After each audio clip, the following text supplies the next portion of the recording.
Welcome in everyone to LoneStarVarsity.com, brought to you by Happy State Bank. I'm Zach Long. This is Phil Torigno looking at high school football in the state of Texas this week, and we've got a good week of games ahead of us. I think we're pretty jazzed about that, aren't we, Phil? It's going to be a great week, definitely. Some storylines developed, though, last week as we go through those every week, and starting first with the multi-mentioned Seagraves Eagles. Yeah, this is a 2A team that's been very impressive in their ability to win games above their classification. They took down Muleshoe 2 weeks ago, and last week they gave Lamesa quite the beating. Now, in fairness, that's a team that's lost at this point 30 games in a row. However, it is a 4A school, so once again we're seeing the Eagles do some pretty impressive things outside of their class.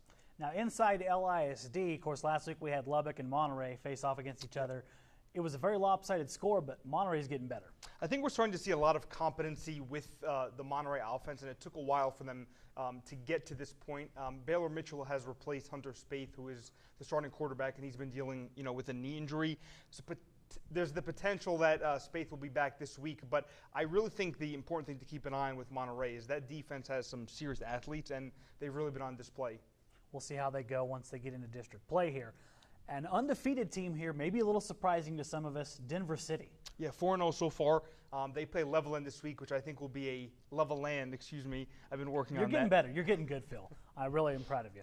I think it'll be a really tough test for them because I'm very high on Levelland, and I think that Denver City has been rolling so far. This will be a great test to see where they are. I saw Levelland last week. The team has a lot of good athletes. They're kind of fun to watch. That should be a good football game. Speaking of good football games to watch, our player of the week, and if you didn't go to it in person, you should have been able to see it on national TV. Just a heck of a football game between Cooper and Stephenville. It was outstanding.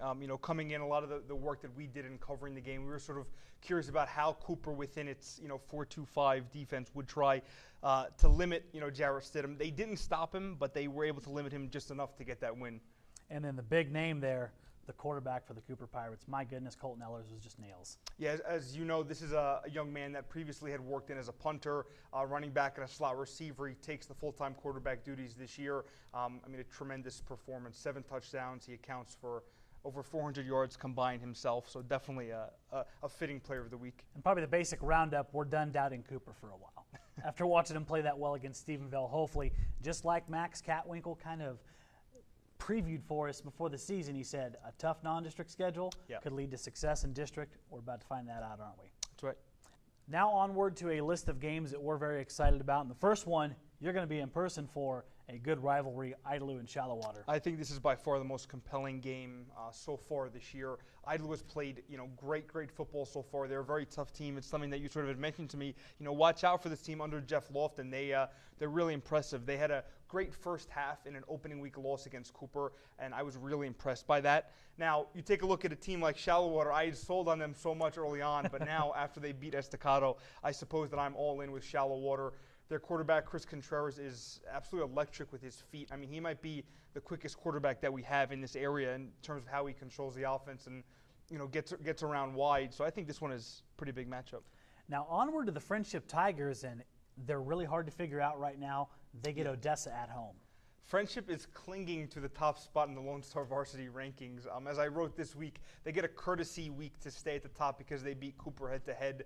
The Pirates are the talk of the town now. Right. Friendship, they blew a 5-touchdown lead against El Paso El Dorado, and they sandwich a loss, to San Angelo Central by beating Cooper. So sort of up and down here with the Tigers. And Odessa has made quick work of 2 of our area teams so far. Have.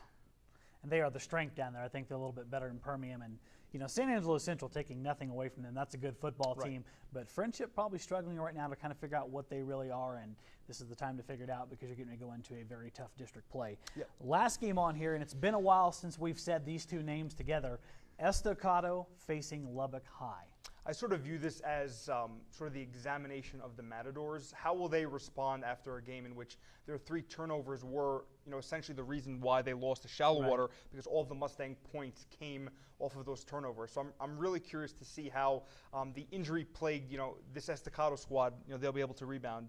And speaking of injuries, my goodness, Lubbock High last week, that was a sight right there. I don't know if I've ever seen so many kids hurt during a football game. We walked down there on the sidelines and just a ton of kids either on crutches or sitting on the bench and on the back, and I know that was a very tough day for Jason Strunk and that staff. Well, especially their quarterback, James Garcia, who's been so in and out with this knee, and he's really displayed that he's someone that can really help this team show like patches of putting fluid play together. Without him, you get the sophomore Day Morgan in there. Credit to him. I mean, he's a running back and a linebacker that's jumped into this role and tried his best, but it's a very tough task for a sophomore. Should be a very intriguing game between Estacado and Lubbock, as well as a lot of other intriguing games. You're going to be out there at Shallow Water and Idalou. We have tons of other coverage over at LoneStarVarsity.com, LubbockOnline.com, where you can read all of Phil's wonderful articles. And if you're not reading Phil's wonderful articles, well, then shame on you, because Phil's a really good writer. I'm embarrassing him now.